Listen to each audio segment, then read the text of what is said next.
Arirang News. After 3 years and 4 months of the pandemic, South Korea declares a practical end to the COVID-19 emergency. President Yoon announces the lifting of almost all restrictions, including the 7-day mandatory isolation.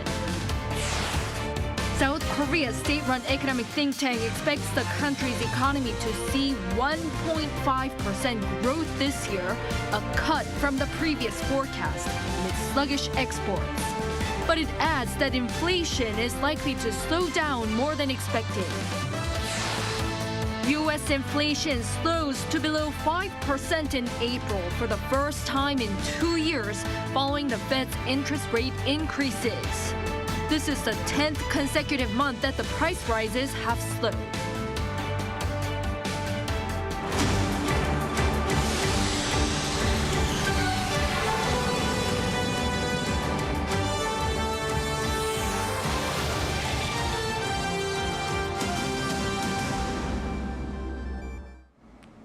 Good evening. It's 9 p.m. here in South Korea. Thank you for joining us on Arirang News. We begin with the nation moving on to the endemic stage after more than 3 years of dark times of the pandemic. COVID-19 has affected over 31 million people here in the nation, taking 34,000 lives so far. Now, South Korea declares a practical end to the COVID-19 emergency, announces the lifting of almost all restrictions, including the 7-day mandatory isolation. Our national correspondent Kim Jung-sil starts us off. An official return to normal. On Thursday morning, South Korean President Yoon had a long-awaited announcement regarding COVID-19. 오늘 중대본에서 코로나 위기 경보를 심각에서 경계로 조정을 하고 6월부터 본격 적용하기로 했습니다. 3년 4개월 만에 국민들께서 일상을 되찾으시게 돼서 기쁘게 생각합니다. President Yoon also expressed gratitude to medical personnel for their hard work. With the government announcement, many changes to the remaining COVID-related measures will take effect from next month. First, the 7-day self-isolation period for confirmed cases will no longer be mandatory. Instead, a reduced 5-day isolation will be recommended. New daily COVID-19 cases numbers will no longer be announced. Instead, only weekly numbers. One of the last remaining measures, the indoor mask mandate, will also be lifted for all places except for hospitals with inpatient wards. So what do people think of all these changes? I feel like with the return to normal with masks off, my skin troubles have improved significantly. There are some people who say you can catch the flu but not COVID, so I'm wearing my mask. I think people who have existing conditions will be worried about the changes. The long-awaited light at the end of the tunnel for people here in South Korea with the hope of returning to normal. But with the raised awareness of air-transmitted viruses, as you can see behind me, many are still choosing to wear masks. Depending on the administrative process, the changes could take effect even sooner, but a complete return to pre-pandemic life could take a little longer. Kim Jung-sil, Arirang News. Starting from cluster infections among religious groups to the mask shortage crisis and even to the shutdown of private gatherings, the COVID-19 pandemic has brought evident changes to our daily lives. Kim Mo-kyun gives us a recap of how we lived with COVID for the past 3 years. 3 years and 4 months. That's how long it took for South Korea to practically declare an end to the COVID-19 pandemic. Back in January 2020, COVID-19 first hit Korean shores when a Chinese woman who entered the country from Wuhan first tested positive. From that point, it took only a month before the virus spread to the point it was a national emergency. We decided to raise the national crisis level to red from the current orange. This was sparked by a massive cluster infection from the Shincheonji religious group near the Daegu area. I'm so distressed by this. I bow to you in apology. The virus was spreading rapidly across many other parts of the world, too, prompting the World Health Organization to declare the official start of a pandemic. It led countries to deploy social distancing measures, delay weddings, and other once-in-a-lifetime celebrations with no end in sight. 95% of weddings until early April have been canceled, COVID-19 being the reason for all of them. In my 7-year career, I've never seen this happening, not even during the 2015 MERS outbreak. At this point, people could only rely on face masks for protection, but at first, there weren't enough of them. They're all sold out. Masks are so scarce now that you could say someone with no money, but with masks is well off. The government stepped up and deployed a mask rationing system that allowed each person to only buy 2 masks a week to prevent hoarding. As the situation spiraled out of control, the nation watched on as its frontline medical workers made noble sacrifices. It's tough, but what else can we do but hope for everyone to recover soon and go on? But the back-and-forth cluster infections from religious groups and late-night entertainment venues continued, prompting health authorities to impose stricter social distancing measures in mid-2021, allowing no more than 2 people to meet after 6 p.m. Even so, COVID-19 continued to take many lives by mutating into different variants, from the original Alpha to Delta and to more transmissible Omicron. But vaccines evolved as well, and the population gradually gained immunity. Now, some 3 years later, and the government is set to declare COVID-19 endemic, lifting the majority of quarantine restrictions from June, people in South Korea will be able to return to their normal pre-pandemic lives. Kim Mo-gyan, Arirang News. The nation has lowered the COVID-19 alert level, but it doesn't mean that we're completely free from the virus. Today alone, more than 20,000 COVID-19 cases were reported. Our Choi Soo-young tells us what's next. On May 11th, the South Korean government eased its COVID-19 measures. While this could be seen as a de facto declaration of the end of the pandemic, lifting the restrictions does not mean that COVID-19 has ended. An official from the Korea Disease Control and Prevention Agency says it's still a bit early to consider this a complete return to normal. This is only the beginning of the long-term plan against other emerging infectious diseases. The exact start date of the measures is not yet determined, but we plan to pursue it over the medium to long term, spanning several years. More than 100,000 confirmed cases still occur every week, and there were 239 deaths during the month leading up to Wednesday. The South Korean government today announced a core project along with the low alert level. The government is going to establish an integrated surveillance system to alert of a possible outbreak earlier, and a medical response system will strengthen international collaboration. In addition, it will continue to enhance its fast and large-scale diagnostic testing capacity and secure over 3,500 hospital beds for a stable response to a large-scale wave of infections. Also, the government will improve ventilation systems in infection-vulnerable facilities like crowded indoor places and care facilities. Another official said that the important thing is to stay flexible under the WHO's guidelines. I don't think it's going to drastically suddenly become severe or suddenly jump in tens of folds of numbers. But we need to stay vigilant so that in case something more unexpected and more severe. The remaining task for the South Korean government is to prepare for the next potential pandemic, which could occur at any time. The important thing is a meticulous and comprehensive crisis response plan, as new infectious diseases can emerge unexpectedly.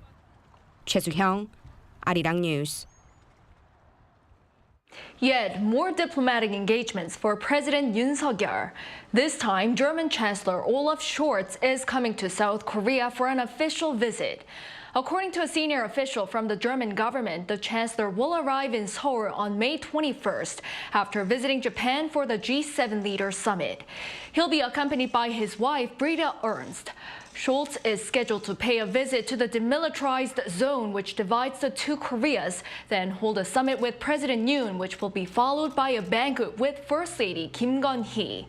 This visit will mark the first of its kind for a German chancellor in 13 years.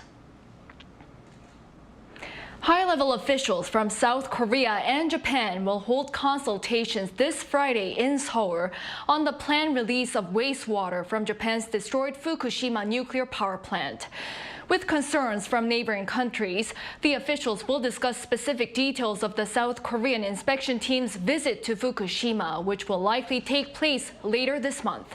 This comes after the leaders of the two countries agreed during their recent talks to allow Korean experts to visit Japan to conduct an on-site safety inspection of the radioactive wastewater.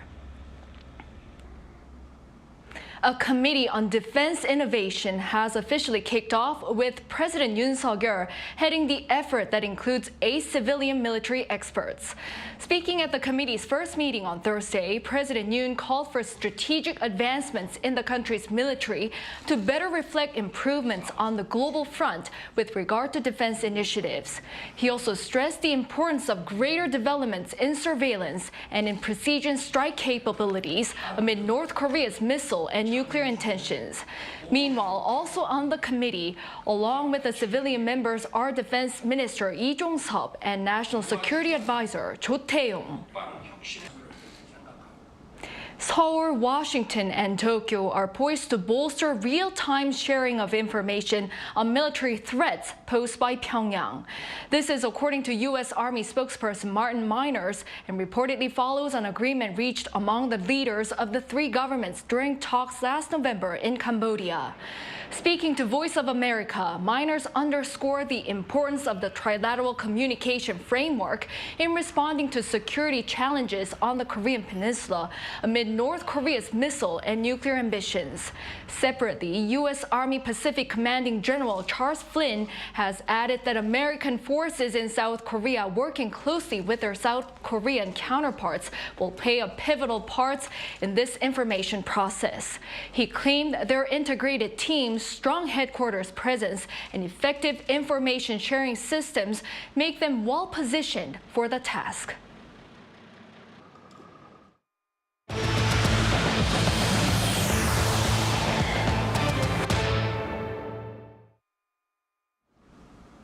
South Korea's state-run economic think tank expects the country's economy to see 1.5% growth this year, a cut from the previous forecast amid sluggish exports. But it adds that inflation is likely to slow down more than expected. Our Lee Soo-jin has the details. A South Korean state-run economic think tank expects the nation's economy to remain sluggish. In its outlook published on Wednesday, KDI forecasts the economy to grow just 1.5% this year. That's down from February's projection for this year of 1.8% and lower than the OECD's forecast of 1.6%. This is largely due to the drop in exports, namely of chips, the nation's key export item. Preliminary data released the same day by the Bank of Korea showed that the nation's exports in March recorded an on-year decline for the 7th straight month as chip exports fell 33% on year. The nation's economic growth in the first half of the year is thus expected to fall below 1%. The think tank, however, expects a rebound in China's economy and the chip sector to boost economic growth for the second half of the year to 2.1%. The recovery is expected to continue next year. In 2024, our economy is expected to see a modest recovery, and macroeconomic conditions will normalize by the end of the year with inflation gradually stabilizing. The economy next year is expected to grow 2.3%. The outlook also forecasts that as exports see a moderate recovery, the current account surplus will double from around $16 billion this year to more than $38 billion next year. Consumer prices are also expected to grow just 2.4%, down from 3.4% this year. However, if global demand for chips remains low, economic growth may be limited. There are also uncertainties regarding the potential impact on South Korea of a rebound in the Chinese economy. If the recovery in the Chinese economy is limited to the service sector, the impact on our economy may be limited. Concerns over other external factors remain. The Russia-Ukraine war may trigger consumer prices of food and energy to rise once again. High borrowing costs from additional rate hikes may also lead to a slowdown in investment and economic activity. 이수진, Arirang News. South Korea has so far this year recorded a trade balance deficit of $30 billion on the back of sluggish semiconductor exports. According to data released by the National Tech Service on Thursday, the country's exports have fallen for 7 consecutive months from last October to the beginning of this month, something which hasn't been seen since December 2018. The total value of exports in the first 10 days of May fell by over 10% on year to a total of $14.4 billion. The biggest contributor to the decline was the slump in semiconductors, which fell by nearly 30% compared to the same month last year. Meanwhile, due to a positive outlook for the nation's chip-making industry, foreign investors became net buyers of South Korean stocks in April. According to data from the central bank on Thursday, offshore investors last month bought a total net worth of $910 million of stocks. This comes following a net selling of local stocks the month before in March, when foreign investors sold a net worth of $1.7 billion. The agency attributed the purchase to optimistic forecasts for South Korean chip makers such as Samsung Electronics and SK Hynix. Over in the U.S.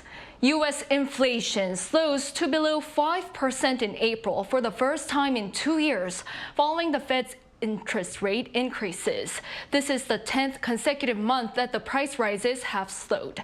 Lee Seung-jae has details.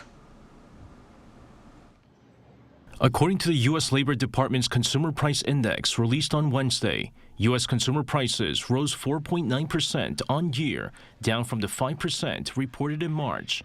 The latest numbers show that the U.S. is seeing inflation slowing for a 10th straight month, a huge decline from its 40-year high of 9.1% seen last June. April's inflation figure is also the smallest yearly increase since April 2021. On a monthly basis, however, consumer prices have increased 0.4%, following a 0.1% increase in March. The latest inflation figures come on the back of another drop in grocery bills, which offset a rebound in gasoline costs. Gasoline prices in April jumped 3%, while grocery prices dropped for a second straight month. Despite the mixed figures, there are signs that inflation is continuing to cool. And these signs are making economists wonder whether the U.S. Federal Reserve is finally ready for a rate freeze in their next FOMC meeting in June. The U.S. Central Bank has previously indicated that it will take into account future economic indicators, such as inflation and employment trends, as well as April's CPI, before it makes its decision on the key interest rate. Bloomberg noted that with clear signs of inflation easing, the U.S. Fed has room to freeze its rates in the next FOMC meeting. However, other watchers are less optimistic, as inflation levels are still far from the U.S. Central Bank's target of 2%. The U.S. Fed earlier this month raised its key interest rate by another 25 basis points, the 10th consecutive time that rates were raised. The next FOMC meeting is slated for June 13th to the 14th. Lee Seung-jae, Arirang News. On the tech front, Google is expanding access to its AI chatbot Bard to over 180 countries with support for Korean and plans to support 40 languages in the near future. Yoon has more. Following the craze for the AI chatbot ChatGPT, Google has released its new conversational AI service, Bard, and it is available in languages beyond English with both Korean and Japanese an option. On Wednesday, local time in California, Google removed their waitlist for Bard, which was previously only available in the United States and the United Kingdom, and opened up its use to over 180 countries. With more coming soon. And in addition to becoming available in more places, Bard is also becoming available in more languages. Beyond English, starting today, you'll be able to talk to Bard in Japanese and Korean. Google's chatbot Bard is powered by the company's Palm 2 large language model. During its annual Google I/O Developer Conference on Wednesday, Google also announced that Bard is adding app integration to maximize its utility and collaborative potential. Google also announced that they are on track to support 40 more languages in the future, while noting that adding a language responsibly involves deep work to get things like quality and local nuances right. Google has also integrated Google Lens features directly into Bard. Users can upload a photo or image as a prompt for Bard. Using Google Lens, the chatbot will analyze the photo and draft a few creative captions, all within seconds. On top of these image-related features, Google is also expanding Bard's coding capabilities, as well as having plans to soon launch extensions, including Google's own apps and services like Maps, Sheets, Gmail, and Docs, while working with third-party partners to bring their services into Bard. 이은진, Arirang News. The legacy of South Korea's ancient Kaya Confederacy, the Kaya tumuli, has been recommended for the UNESCO World Heritage for their historical value. Jung Eun-ju tells us more. The Kaya tumuli, 7 tomb clusters from Korea's ancient Kaya Confederacy, has been recommended for inclusion on the UNESCO World Heritage List. According to South Korea's Cultural Heritage Administration on Thursday, the Kaya tumuli was recommended during a meeting of the International Council on Monuments and Sites, or ICOMOS, a non-governmental international organization that offers advice to UNESCO on World Heritage sites. The final decision will be made during the 45th World Heritage Committee session, which will be held in Saudi Arabia in September. Cultural Heritage Authority said the ICOMOS recognized the nominated property's outstanding universal value as important evidence of Kaya. Kaya was a loosely knit federation of 6 or 7 small kingdoms that prospered between the 1st and 6th centuries in the southern and central regions of the Korean peninsula. The tumuli consists of 7 clusters of tombs that display the architectural style graves built in the 4th and 5th centuries. Burial accessories and grave goods also show Kaya's network of trade and handcrafted manufacturing. The 7 cemeteries are located in visible hill areas in the political center of the respective polities. If the tumuli are added to the list, South Korea will have 16 sites included on the UNESCO World Heritage List. Jung Eun-ju, Arirang News. On the entertainment front, Blackpink's Lisa has become the first K-pop solo artist to have an album hit 1 billion streams on Spotify. According to our agency YG Entertainment on Thursday, the Guinness World Records has confirmed that Lisa's single album La Lisa marked the milestone 595 days after its release. The reference book also confirmed that Lisa reached 1 billion Spotify streams in the shortest time frame ever for a K-pop solo female artist. Lisa is now the only K-pop solo singer with 7 Guinness World Records that include her record for having the most viewed music video for a solo artist on YouTube over a 24-hour period.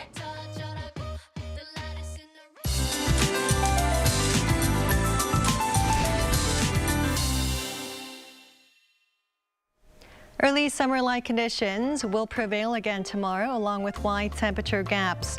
While Seoul will see a gap of 10 degrees, other regions such as Seoul and Gyeongju will see a bigger difference.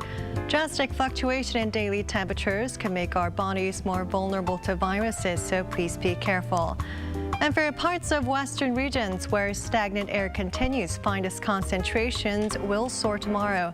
For the Seoul metropolitan area, Chungcheongdo and Jeollabuk-do provinces, air quality will temporarily stand in the bad category. The rest of the country will see decent air quality. And scattered outbreaks of rainfall are in store for the south coast and Jeju Island. Starting tomorrow evening, light rain of 5 millimeters is in the forecast. Morning conditions will be a tad warmer tomorrow. Seoul and Busan will be starting off at 14 degrees. And for the daytime, the nation will see increasing cloud coverage. Seoul, Gwangju, and Daegu will all be reaching 24 degrees. Until Sunday, temperatures will stay in the similar range with partly cloudy skies. That's all for now, and here are the weather conditions around the world.